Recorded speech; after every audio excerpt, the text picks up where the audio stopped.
CannonFam, CannonFam, CannonFam. Is y'all ready for another banger, banger, banger? What's up, y'all? What's the deal, YouTube? Look, man, before we get to this video, y'all be sure to like, comment, and subscribe, okay? I was beating on the table, so I need to fix that a little bit. But yeah, though, y'all, before we get into this video, y'all go subscribe. If you haven't joined the family, hit that subscribe button, turn on post notifications so y'all can know the next video we upload and the next videos after that. We're going to be doing some reaction videos for y'all today. So we're going to be reacting to The Judge Explains The Judge Explains, how old is he, like 19? He's a teenager, basically. Like 20. Okay, yeah, The Judge Explains to a 20-year-old his 24-year sentence in street racing crash that killed mom and her toddler, y'all. So this is some serious stuff. Lay it on me.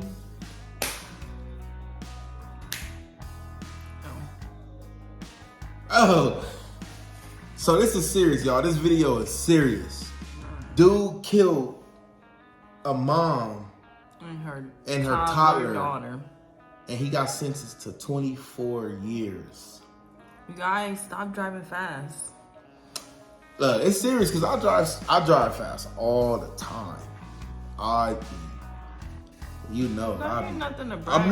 saying it's serious. I understand, like, this shit is serious. Like, it's serious. When I see a mom and her daughter died because people want to race. Calm down. Listen, like, go NASCAR drive. Right, go to a racetrack.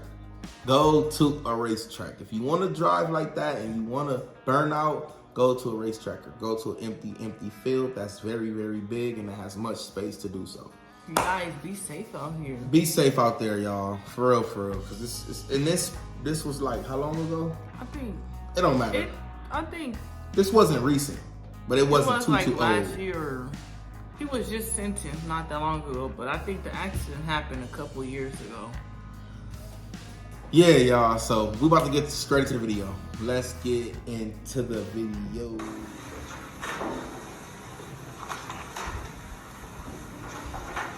Look how young he everyone, is the was. state ready to proceed? Yes, Your Honor. Is the defendant ready to proceed? Yes, Your Honor. Sorry, it took me a little bit longer than anticipated, but there was a lot of information to consider. Let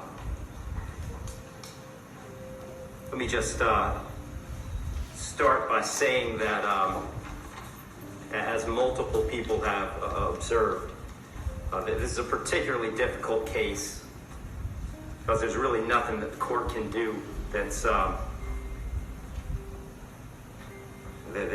capable of fixing the harm that has been caused to the victims in this case. So that being said, I've got to start with the law. I'm bound by the law, and the law gives me a guideline for. Man, I feel like when the video started, I feel like I'm inside this courtroom already. Yeah. Like, I feel like I just put myself in everybody's shoes. I just place myself in this room. Like, you can't say you understand. I don't even speak for myself, so I can't say I understand any parties. I'm not a mother. I haven't got killed, obviously, with my toddler. Or I can't say that I experienced that. You about to say a whole essay. As far as her family, because she got family too. They died, but imagine how her peoples feel. So I can't say I understand how that feel. I can't say I understand how he feel because it's just crazy. I feel for both sides. Yeah. Because as a mother, if that was my son, I would be devastated. Definitely. But also, I'm a mother, and somebody's son killed me and my daughter. So let me ask you this: what would you do if you got killed with your toddler and your spirit still lived on? Would you want vengeance? Would you want to hunt them? Let me rephrase that. What would you do if this happened and your spirit lived on, but you see that he got sentenced? I'll find my toddler in the afterlife. Yeah. Find my baby. Continue Okay. Analyze an appropriate sentence in this case. So I want to start with the Camacho case. It's really the first thing I need to address is whether or not the court's going to depart from the minimum in this case, which is 222 months, or approximately 18 and a half years in the Florida State Prison as a minimum. The Camacho case, as Mr. Fitzgibbons pointed out and argued, lays out really a three-factor test. Is there a valid legal basis for departure? Is there competent substantial evidence that the facts support an application? Do the facts apply to the departure basis that is being asserted? To both of those questions, I answer those yes. There is a valid legal basis for departure, and there is competent substantial evidence that would support a departure. And really, I find that as to all of the departure bases argued, with the exception of the disparity argument. I'll just comment on that one for a moment. The defendant has argued that an available basis for departure is the disparity between the guidelines and the sentence that Mr. Barano got. I don't agree with that. I agree that disparity could potentially be an available legal basis for departure. But in this case, I don't think it applies because I do think that there are important substantive differences between the facts as applied to Mr. Barano and the facts as applied to Mr. Herron. The state's put those on the record. I won't elaborate on it too much other than to say I think that the difference, that the age of majority for Mr. Herron is one of those. But mostly I just think that the facts are different as between those two defendants. And so I don't believe that the facts in this case support that as a departure basis, because I believe that a disparity in sentence between Mr. Barano and Mr. Herron is appropriate in this case. That brings me to the third question of should essentially the third factor under the Camacho cases, should the trial court depart? And the court in this case is going to decline to depart. So I'm answering that question in the negative. The trial court in this case is not going to depart. And I don't reach that decision lightly. When evaluating an appropriate sentence, I will start with Florida Statute 921.002. It was pointed out several times the primary purpose of the criminal punishment code in Florida is to punish. And I've got to take into account the severity of the primary offense and the circumstances surrounding the primary offense. When I take into account circumstances and severity, a lot of what I'm taking into account. Hey, look, I ain't trying to keep stopping this video, but you could tell the judge, you could just hear it, and you could see how the judge is really taking deep breaths. He barely could get his words out, cause he really damn. You could tell the judge is he got compassion, but he still gotta punish. You get what I'm saying? You can see that he can't even fix his word. He can't even say his words right. He's you could tell he feeling this case it's crazy. Really, when I sentence is intent and harm. Watch this. I can show you how to get the sweetest deals online when you shop from major retailers like Amazon and Target. You can. And in this case, there wasn't any evidence, and nor does the court believe that there was any specific intent to do harm, in this case, to the victims. Right. But there was intent to drive at an egregious speed, 102 miles an hour, regardless of the consequences and regardless of who that ended up harming. And then the second part of that, the second component, is the harm caused. And in this case, it's just impossible to have greater harm than the harm that occurred in this case, which was the loss of a mother, loss of a baby, and really the loss of a family as it existed when this occurred. Damn. I did consider, I also want to make a record, I did consider... Look. Oh, this is my last. This is my last time I start this video. Look, even though I know this video is like a year old, but somehow watching this video makes it still feels fresh. Do you feel like that? Like this, just like it's fresh?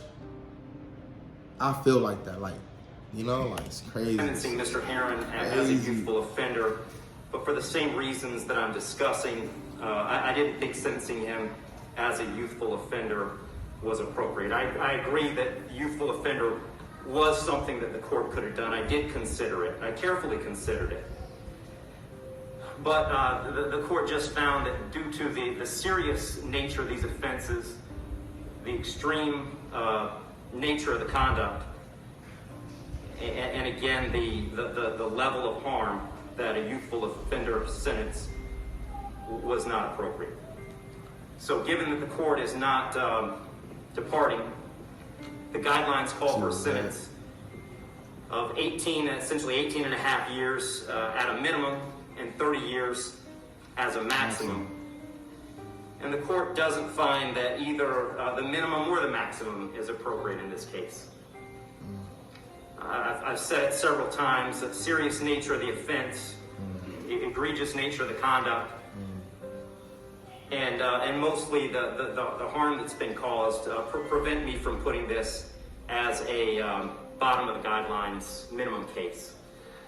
But the departure bases argued by the defendant did provide some reason not to put it at the top of the maximum. And specifically, the court did take into account that the defendant's 18, certainly responsible for his actions, and he's being held accountable for his action. He 18. That's what I'm saying. That's what he was just saying, that he carefully considered charging him as a minor, not a minor, but he'll a be youth, 42 like when he get out. Yeah. But I'm saying, did you hear what the judge said? He carefully considered that, but he didn't take it into consideration. You know, but he said that his intentions. What would you want? Like, as a husband of the woman that died and the father, what would you want? What would you say? If you could choose a punishment, what would it be? I can't bring my family back, so, you know, I'm not gonna fight fire with fire. You know, he did have, like the judge said, his intentions wasn't to hurt nobody, but his intentions was to drive fast without considering the repercussions of killing somebody. His intentions was to drive fast. Okay, so me personally, I would just be like, you know, we'll let him go free. You know, just he lost his driving privileges forever. He could never drive a car, never, ever, ever again, for as long as his whole life. Let him go free. You know, at the end of the day, why I say let him go free, because I still feel like it was an accident. You know, it was an accident at the end of the day. Yes, he was driving reckless on purpose. Me personally, I say he was driving on purpose, but he wasn't driving on purpose because he's 18. Y'all, come on, y'all. They know that. Why y'all think why y'all think if you're 25 and under, your insurance is spiked up? Because they know you getting off topic. No, I'm not. Hold on. They know, like, insurance companies know the risk. They know the risk. Okay, it's a young driver. They know the risk. So what I'm saying is, he's 18. Of course he's gonna drive fast. Of course he just got a car. I'm about to smash this. You know what I'm saying? But to say this is, I would, if it was up to me, he would never drive again. he would never drive again. He would never operate a motor vehicle in any states, in anywhere, on any streets. But he could have his life. And I would ask him, you choose 24 years or you be free, but you could never drive again. Straight up. That'll be his punishment. But the age of 18, the court finds it is a mitigating factor and shouldn't put this at a maximum. Also, the complete lack of prior criminal history is something that the court considered as preventing this from being at the top. So having said all that, the court is going really toward the middle between the minimum under the guidelines and the maximum punishment permitted under Florida state law. So on count one, vehicular homicide, the court's going to adjudicate the defendant guilty, sentence him to 9. Look at his eyes. Like, look how his eyes is just like, he's struck. It's like I feel for both sides. Because if that was my son right there, I'd be so heartbroken. But I feel for the other side too. Well, look on the bright side, young buck. At least he got a release date. It's some people that's doing a hard time with. It's some people that ain't got a release date. If that was our son, how would you feel? Man, bro, you gotta own up to your consequences. I'm not the judge. I will feel bad. I will feel bad, and I will walk him through the jail process. I would look, son. You do whatever you gotta do to protect yourself. I don't care if that means add charges. I would create a master plan. No, you won't. Stop lying. You ain't gonna break them out. I would break my son. On count two, same charge. Court will adjudicate the defendant guilty, sentence him to 15 years Florida State Prison, and that'll run consecutive to count one. For a total of 24 years Florida State Prison. He's nervous. Look how he breathing. Count three is a misdemeanor, unlawful racing on a highway. Look how he breathing. You see how he breathing? So the court will adjudicate the defendant guilty, sentence him to time served. Give credit for time served, I believe, 2 days. He ain't gonna do 24 years. Court will impose mandatory court costs. On good behavior. Mr. Aaron, you have given up the right to. On good behavior, he's not gonna do 24. On good behavior, he gonna be out in 10 years. It's over in 20 seconds. Hold on. Appeal the determination of your guilt or innocence. You do have 30 days to appeal the sentence of the court. And I'll direct the bailiffs to take Mr. Heron into custody. Damn.